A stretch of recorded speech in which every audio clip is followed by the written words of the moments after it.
हम भक्ति क्यों करें, क्या लाभ है? तो वो लाभ सुनो। भगवान की शरण में जाने से सिर्फ इतना होता है कि हमारे जीवन में आने वाला बहुत बड़ा संकट है और हम भगवान की शरण में हैं तो आने वाला बहुत बड़ा संकट हमें छोटे से में टलता हुआ दिख जाएगा। एक गुरु के दो शिष्य थे। एक चेला वैश्या के घर जाकर मुजरा देखता वैश्या का, दूसरा चेला सत्संग में जाकर के कथा सुनता, कीर्तन करता, भगवान के लिए रोता। एक दिन वो सत्संग करने वाला चेला लौटा तो पांव में लोहे की कील घुस गई, आर पार हो गई, हड्डी को फाड़ती हुई ऊपर निकल आई। दूसरा चेला जो वैश्या के घर से मुजरा देखकर लौटा, जो वैश्या की संगति में था, उसे रास्ते में सोने से भरी थैली मिल गई। दोनों गुरुजी के पास आए, गुरुजी को बताया, गुरुजी आज मैं लौटा सत्संग से, लोहे की कील घुस गई, बड़ा दर्द है, चला नहीं जा रहा है। वो बताया कि आज तो सोना मिला मुझे। अब सोने वाले ने बोला, वाह देख, मैं वैश्या के घर जाता था, सोना मिला, तू सत्संग में जाता था, लोहे की कील घुस गई, कल से तू भी मेरे संग चला कर। तब सत्संग करने वाले चेले ने गुरुजी से कहा, गुरुजी ये भगवान का न्याय कैसा है? मैं अच्छा काम करता हूं तो मुझे लोहे की कील घुसती है, ये बुरा कर रहा है, इसे सोने की थैली मिलती है, ये कैसा न्याय है तुम्हारे ईश्वर का? तब गुरुजी ने कहा, बेटा तू वर्तमान को देखता है, तू भविष्य को और भूत को नहीं देख सकता, पर भगवान के पास तुम्हारा जो रिकॉर्ड है ना, वो आने वाले कल का भी है और बीते हुए कल का भी है। सुन, उसे सोने से भरी थैली क्यों मिल गई जानता है? आज के दिन उसे राजा बनना था, वो इतना पुण्यात्मा था पिछले जन्म में, पर इस जन्म में उसने गलत संगति की, गलत काम किया, तो उसका पुण्य माइनस होता चला गया। उसे आज कहीं का राजा बनना था, पर उसके सारे पुण्य, वैश्या की संगति, गलत काम करने से पुण्य माइनस हुए और जरा सा सोना मिल गया उसे, खजाना मिलने वाला था उसे। और तुझे तेरे किसी जन्म के पाप के कारण आज तेरा जीवन समाप्त होने वाला था, मतलब आज तेरी मृत्यु थी, आज तू मरने वाला था, पर तू सत्संग करता, तू समाज की सेवा करता, तू तीन दुखियों के दर्द को समझता है, इसलिए तेरी मृत्यु को भगवान ने एक लोहे की कील में तब्दील कर दिया, तेरी मौत को जरा से दर्द में टाल दिया। हमारे जीवन में ना जाने कितना कष्ट था, लेकिन हमारे कुछ पुण्य से वह कष्ट सारा इतने से में तब्दील होकर टल गया। एक संत जी थे, उनके सामने पाप खड़ा हो गया, महाराज मैं पाप हूं। संत जी ने कहा, किसका पाप है? बोले, तुम्हारा, तुमने जो पाप किया है इस जन्म में और पिछले जन्म में, मैं वो पाप हूं, अब मैं तुम्हारे ऊपर सवार होने आया हूं। संत जी बोले, कितने दिन के लिए आया है? बोले, 12 साल। 12 साल तक मैं तुम्हारे ऊपर रहूंगा, तुम्हें कष्ट दूंगा, तुमने जो पाप किया है भोगना है। संत जी बोले, सुन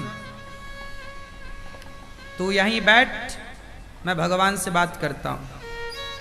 संत जी ने भगवान से कहा, प्रभु सुना आपने पाप आया है? भगवान ने कहा, आया है। 12 साल का बोल रहा है? भगवान ने कहा, हाँ 12 साल का है। क्या करूं? भगवान ने कहा, देख लो 12 साल का है, भोगना पड़ेगा। पितामह भीष्म को बाणों की सैया में लेटना पड़ा, तुम्हें भी भोगना। संत जी बोले वाह, यदि हमारे पापों को हमें भोगना पड़ा तो तुम काय बात के भगवान। जो तुम्हारी हमने भक्ति करी है, माला जपा है, ध्यान किया है, उसका क्या? हमारे लिए कुछ कंसेशन करो, छूट। तुम्हारे भक्त हैं ना, हम तो तुम्हारे लिए जिंदा हैं। हमारा तुम्हारे सिवा कौन है? हम भगवान तुम्हारे सिवा किसी को जानते हैं? तुम्हारी शरण में रहते हैं। और सुनो, हमें पाप भोगने में दिक्कत नहीं है। 12 साल क्या 15 साल को लो आए, हम भोगने को तैयार हैं। लेकिन जब वो आएगा तो हमारा शरीर रोगी हो जाएगा, और जब रोगी होगा तो तुम्हारी सेवा ना हो पाएगी। कौन तुम्हें भोग लगाएगा? कौन तुम्हारी सेवा करेगा? तो भगवान बोले अच्छा एक काम करो, 12 साल का पाप है ना, मैं तुम्हें 12 महीने के लिए कर देता हूं। बोले 12 महीने नहीं, और कम करो। अच्छा 12 दिन के लिए कर देता हूं। अरे 12 दिन आपकी सेवा कैसे होगी? 12 दिन आपकी, और कम करो। अच्छा 12 घंटे कर देता हूं। 12 घंटे बहुत।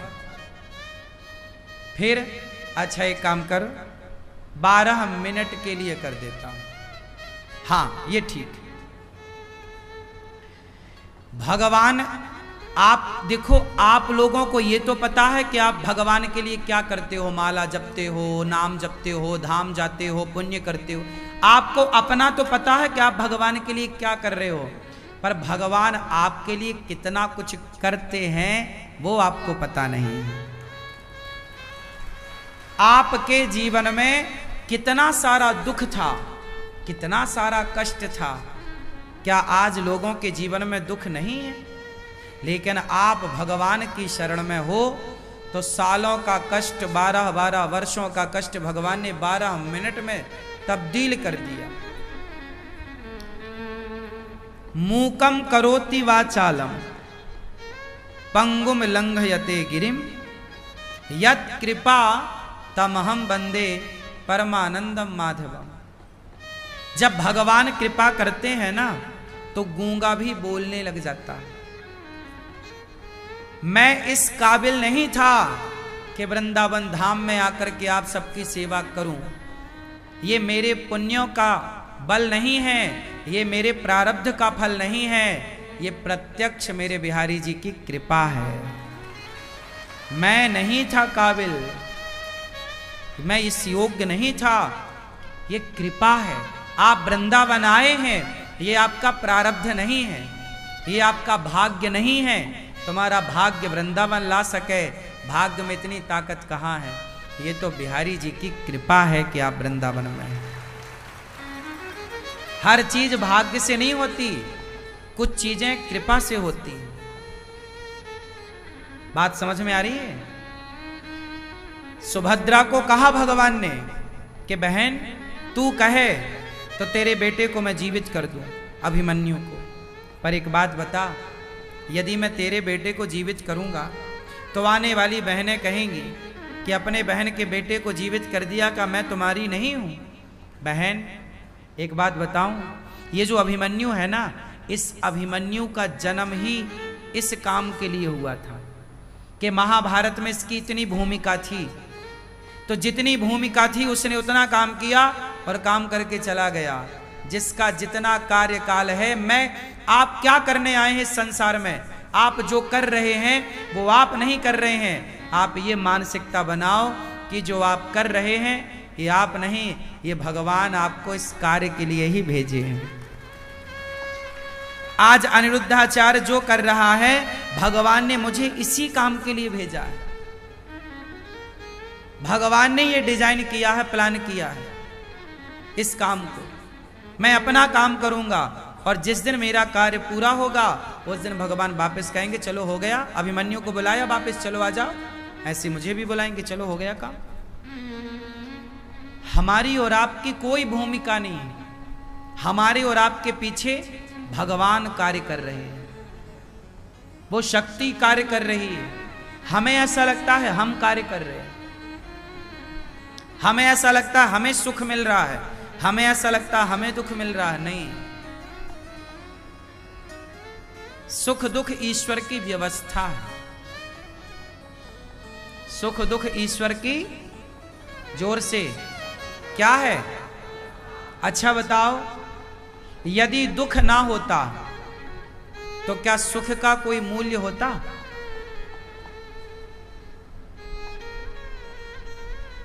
नहीं होता ना। ये गुलाब का फूल है और यह एक गेंदे का फूल है लगभग। दोनों पुष्पों में कौन सा फूल महंगा है जरा आप बताओ? बाजार में किसकी कीमत ज्यादा है? क्यों? क्या आप उत्तर दे पाएंगे? क्यों? दोनों ही पुष्प हैं, पर कीमत गुलाब की क्यों है? क्योंकि ये जो गेंदा होता है ना, ये कांटों के बीच में नहीं होता, और ये जो होता है कांटों के बीच में होता है। कांटों के बीच में रहने से इसकी कीमत ज्यादा है।